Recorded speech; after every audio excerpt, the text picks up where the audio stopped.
The Man Who Desired Gold. Bansir, the chariot builder of Babylon, was thoroughly discouraged. From his seat upon the low wall surrounding his property, he gazed sadly at his simple home and the open workshop in which stood a partially completed chariot. His wife frequently appeared at the open door.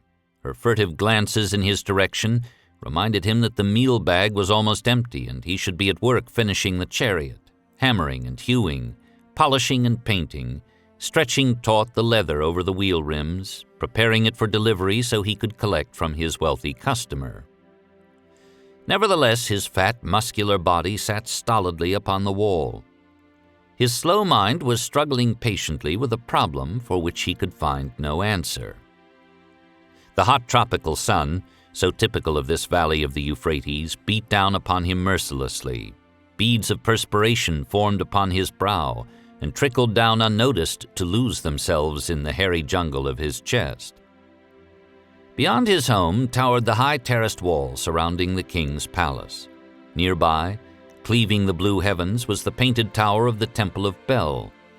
In the shadow of such grandeur was this simple home, and many others far less neat and well cared for. Babylon was like this, a mixture of grandeur and squalor, of dazzling wealth and direst poverty, crowded together without plan or system within the protecting walls of the city.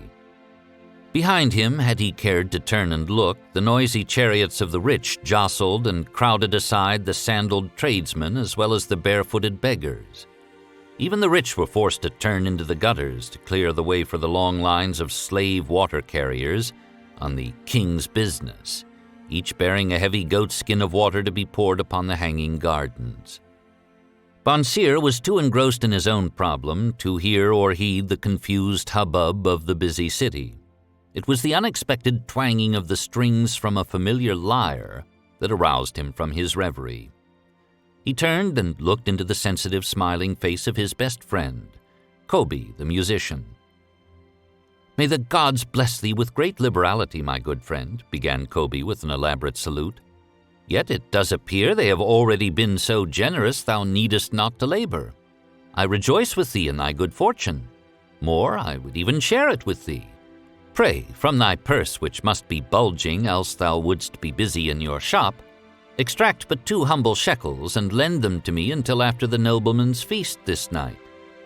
Thou wilt not miss them ere they are returned." "If I did have 2 shekels," Bansir responded gloomily, "to no one could I lend them, not even to you, my best of friends, for they would be my fortune, my entire fortune. No one lends his entire fortune, not even to his best friend." "What?" exclaimed Kobe with genuine surprise. "Thou hast not 1 shekel in thy purse, yet sit like a statue upon a wall? Why not complete that chariot? How else canst thou provide for thy noble appetite? 'Tis not like thee, my friend. Where is thy endless energy? Doth something distress thee? Have the gods brought to thee troubles?" "A torment from the gods it must be," Bansir agreed. "It began with a dream, a senseless dream, in which I thought I was a man of means. From my belt hung a handsome purse heavy with coins. There were shekels which I cast with careless freedom to the beggars. There were pieces of silver with which I did buy finery for my wife and whatever I did desire for myself. There were pieces of gold which made me feel assured of the future and unafraid to spend the silver. A glorious feeling of contentment was within me.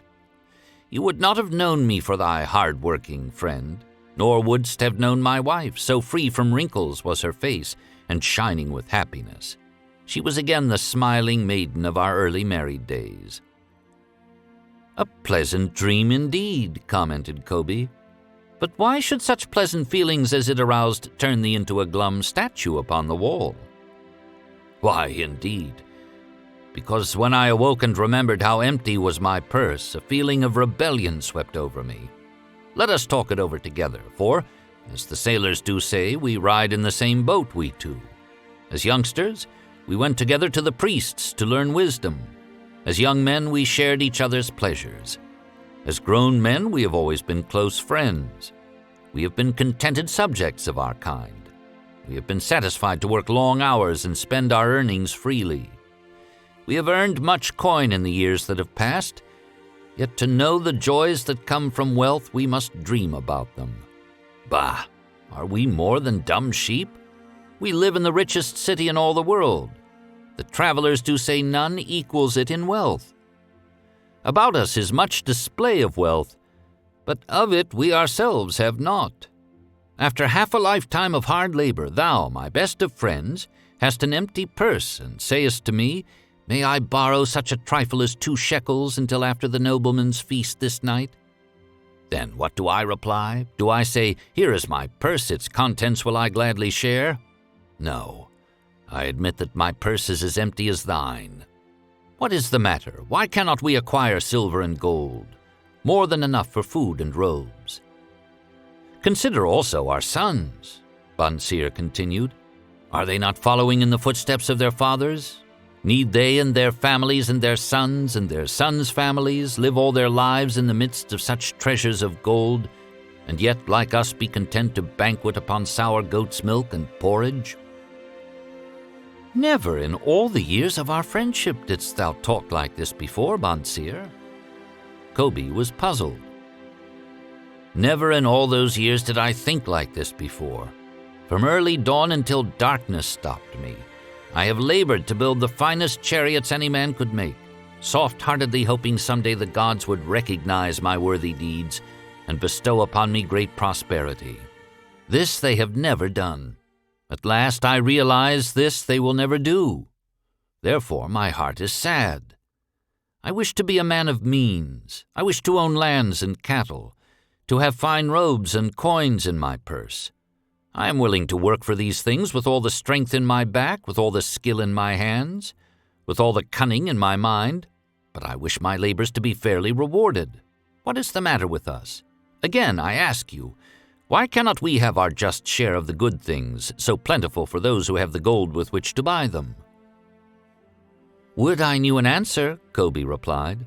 No better than thou am I satisfied. My earnings from my lyre are quickly gone. Often must I plan and scheme that my family be not hungry.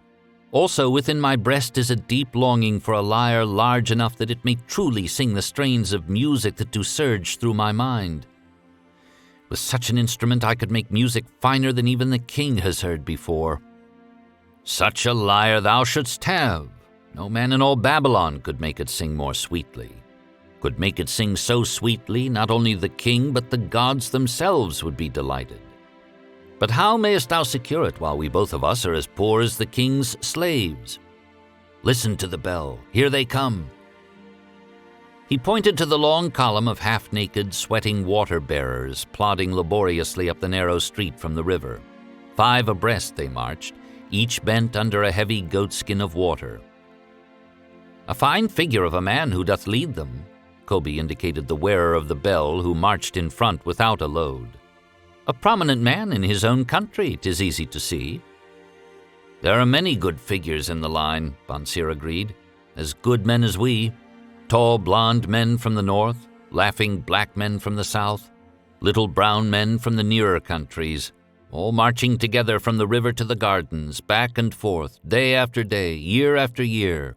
Naught of happiness to look forward to, beds of straw upon which to sleep, hard grain porridge to eat. Pity the poor brutes, Kobe. Pity them I do. Yet thou dost make me see how little better off are we, free men though we call ourselves. That is truth, Kobe, unpleasant thought though it be. We do not wish to go on year after year living slavish lives, working, getting nowhere. Might we not find out how others acquire gold and do as they do? Kobe inquired. Perhaps there is some secret we might learn if we but sought from those who knew, replied Bansir thoughtfully. This very day, suggested Kobe, I did pass our old friend Akkad, riding in his golden chariot. This I will say, he did not look over my humble head as many in his station might consider his right. Instead, he did wave his hand that all onlookers might see him pay greetings and bestow his smile of friendship upon Kobe the musician. He is claimed to be the richest man in all Babylon, Bansir mused. So rich, the king is said to seek his golden aid in affairs of the treasury, Kobe replied. So rich, Bonseer interrupted. I fear if I should meet him in the darkness of the night, I should lay my hands upon his fat wallet. Nonsense, reproved Kobe. A man's wealth is not in the purse he carries.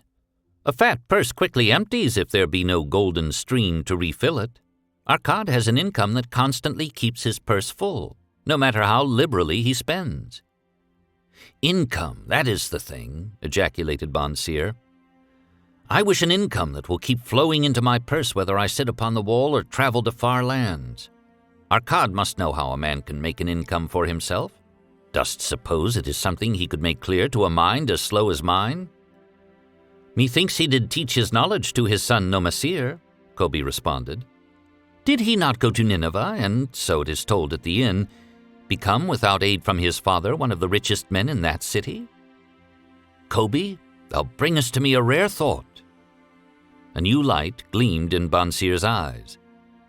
It costs nothing to ask wise advice from a good friend, and Arkad was always that. Never mind, though our purses be as empty as the falcon's nest of a year ago. Let that not detain us. We are weary of being without gold in the midst of plenty. We wish to become men of means. Come, let us go to Arkad and ask how we also may acquire incomes for ourselves. Thou speakest with true inspiration, Bonseer. Thou bringest to my mind a new understanding. Thou makest me to realize the reason why we have never found any measure of wealth. We never sought it. Thou hast labored patiently to build the staunchest chariots in Babylon. To that purpose was devoted your best endeavors. Therefore, at it thou didst succeed. I strove to become a skillful lyre player, and at it I did succeed. In those things toward which we exerted our best endeavors, we succeeded. The gods were content to let us continue thus. Now at last we see a light, bright like that from the rising sun. It biddeth us to learn more, that we may prosper more. With a new understanding we shall find honorable ways to accomplish our desires. Let us go to Arkad this very day, Bonseer urged. Also, let us ask other friends of our boyhood days, who have fared no better than ourselves, to join us, that they too may share in his wisdom. Thou wert ever thus thoughtful of thy friends, Bonseer. Therefore hast thou many friends. It shall be as thou sayest. We go this day and take them with us.